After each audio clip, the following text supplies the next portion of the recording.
So what a sad, grumpy, tired week I have had. I am a major optimist. It's really hard for me to see that something bad might happen. So when I thought about how I might give up coffee because of that kind of anxiety that I was getting, I thought, yeah, it's gonna be, I mean, it might be a bit hard the first day, might be a bit tough, but at the end of it, you know, I'll be coffee free and healthy and well. So when it was hard, it really hit me like a ton of bricks. We're also sad for another reason, which I'm gonna get to.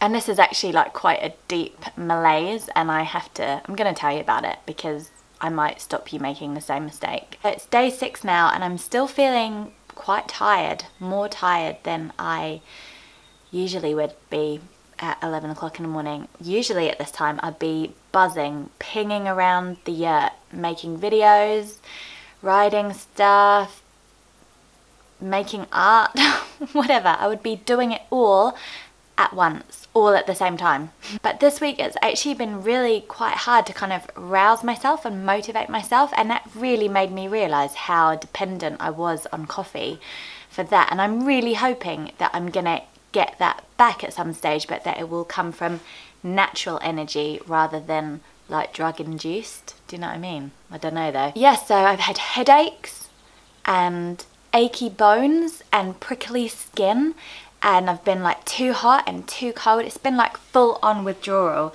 So I have been making this special little drink, which maybe I'll show you how I do that actually. I'll make myself another one. This is my new favourite thing. I heat up some milk or hot water.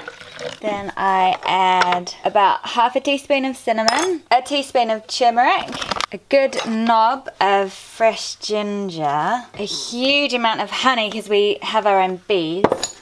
So I make it really nice and sweet because it's so, so good. This is the secret ingredient. We learnt all about it from my friends on Great Barrier Island. It is cocoa butter, so it's the whole flesh of the coconut, and honestly it just makes your hot drinks absolutely next level. Kind of gives it a bit of a depth. Get that on there.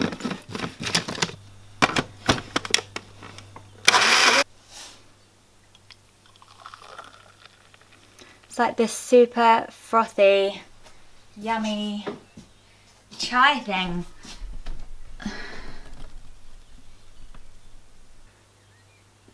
It's not exactly filling the gap. I think some people call it golden milk, but I think that I have introduced this idea of cocoa butter into it. Maybe. The internet might prove me wrong. Cheers. It's bright yellow, like neon yellow. It looks like a drink from like Teenage Mutant Ninja Turtles or something. It's yum though, so I'm not complaining. Look how sad I am.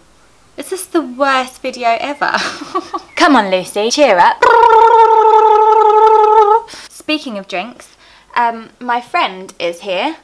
Well, she's actually not my friend. Well, now she is my friend, but before she was just somebody that read my blog and read my first book, Happy Hair, which is all about how I don't use shampoo, right? And I wrote this whole book about how people can give up shampoo. I'll link to it in the bottom. And after a year, she got in touch with me. She lives in Argentina, and she was like, I love your book, Happy Hair, and I'm a translator, and I'm going to translate it into Spanish. How about that? And I was like, yeah. So anyway, she has come to visit us here in our yurt in New Zealand. She's called Gabriella, and she brought her friend, and we're just having such a lovely time. She also bought me, which is really good timing, this, and her friend of a friend made this, and it's called a mate. You might have seen some Argentinian people drinking this. Put the mate herb in it, and then you have this special straw with a filter, and then you put hot water in and you just sip it with friends. You should really do it with friends, not all by your lonely self while you're recording a video. But it's also quite energizing, some people think. So I was really grateful to receive this. And now, basically, in the morning, without coffee, you'll just find me sitting here with my 2 energizing drinks. So if you're a Spanish speaker, I definitely recommend that you get the Spanish version of Happy Hair, which is called Pelo Feliz. and it's really good. She is an amazing translator, and it's a proper bargain as well, actually, so I'll link to that below too. We've had quite a few cool visitors lately, and one came on Sunday and actually delivered some really bad news that has really affected really the whole of the farm. So we were kind of showing this guy who's an arborist. He loves trees and he does a lot of work on trees and is very knowledgeable.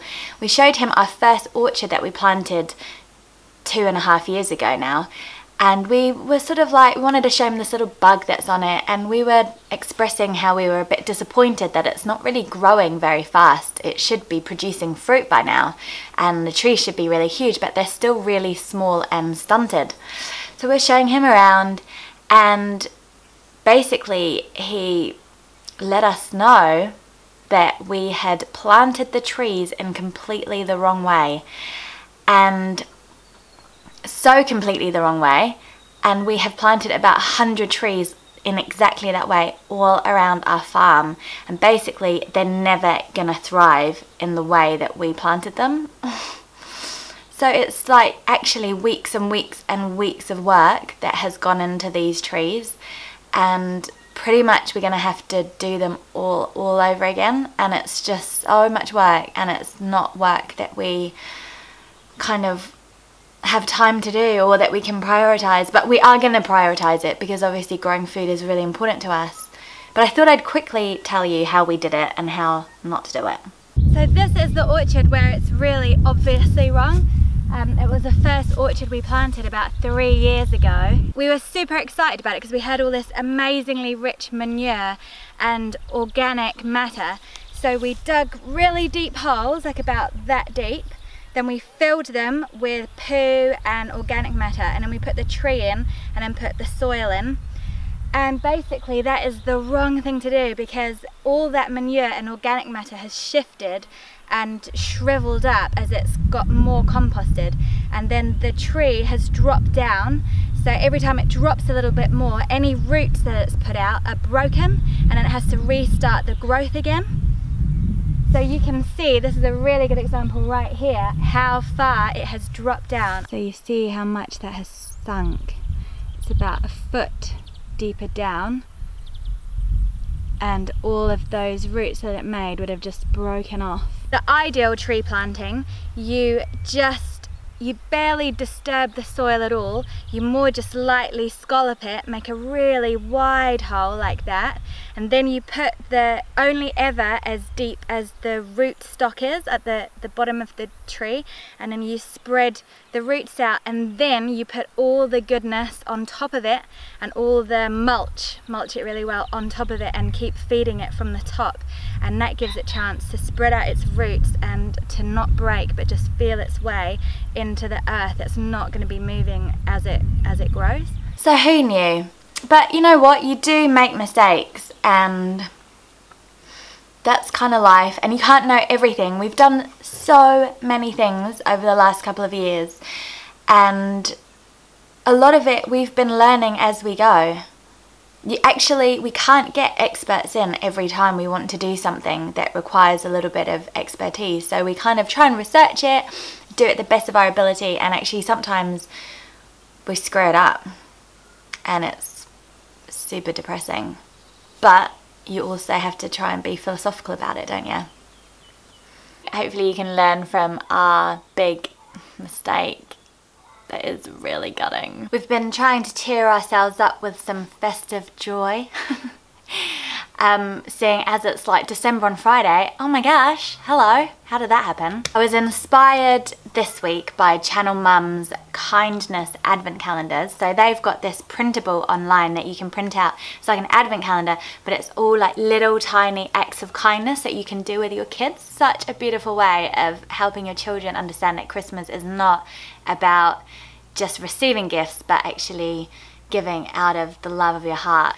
So beautiful, but we're quite low tech, so what I've done is written them out and then kind of brought in this really cool idea that Ramona and Juno had, which was to make a Christmas tree out of cans. They literally thought of this, cans of food, which then on Christmas Eve we could give to the local food bank. So they wanted to build that Christmas tree out of cans, and I kind of wanted to do this random acts of kindness thing with Channel Mum.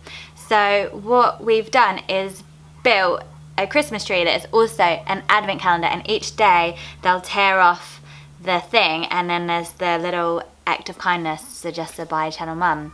So obviously you don't have to go and build a Christmas tree out of cans, but if you did want to do the acts of kindness, you just visit the link below so that you can print off this thing if you want to do that with your family. It actually turned out to be the world's most ugly advent calendar. So it's not going on Pinterest, but it's the thought that counts, right? And I'm telling myself that if I wasn't 6 days no coffee, it would look totally beautiful and spectacular. But do you know what? I just can't be bothered. So there it is. It's functional. It's a functional kindness advent calendar. We're pretty stoked to be able to pick from our garden finally. So we probably only put it in about 6 weeks ago, but the leaves especially, so the lettuce and kale, I'm just making these beautiful salads with that, and then just fresh coriander that I'm growing. And it feels really nice. We're still a little bit away from being able to harvest tomatoes and the scallopinis. We call them flying saucers. They're these little yellow kind of courgettes. They're from the courgette family and they're so good. Yeah, me and Juno planted about 15 sunflowers. So hopefully after Christmas sometime, our garden will just be like this bright yellow bubble of sunflowerness. See, those ones are white flowers. Yeah, they're white. Oh, look. We're going to have yellow flowers everywhere. Oh, look. Oh yeah. That's cool. You can blow it. I know. You want it? So I'm going to dump some dirt into all of these holes. So I'll get one of these out because they're... Do you see the seeds that they came from? They popped out of there. Cool, eh? And there's one there. Yeah, there's heaps of worms in here, eh? Hopefully the chickens don't eat these. I think they're too far away. So you can put that in the ground if you hold it there. Where? Just in that hole there, and then I'll put some of this. Mommy, I already put a seed in there.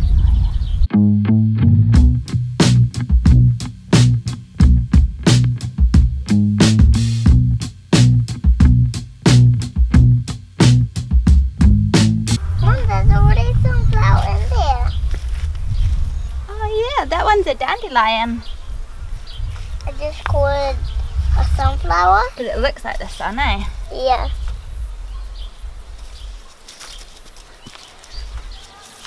Do you want to put more dirt? Mommy, are these called a sunflower? They're called marigolds. No, those. Yeah, that one's a marigold. Why do you think they might be called a marigold?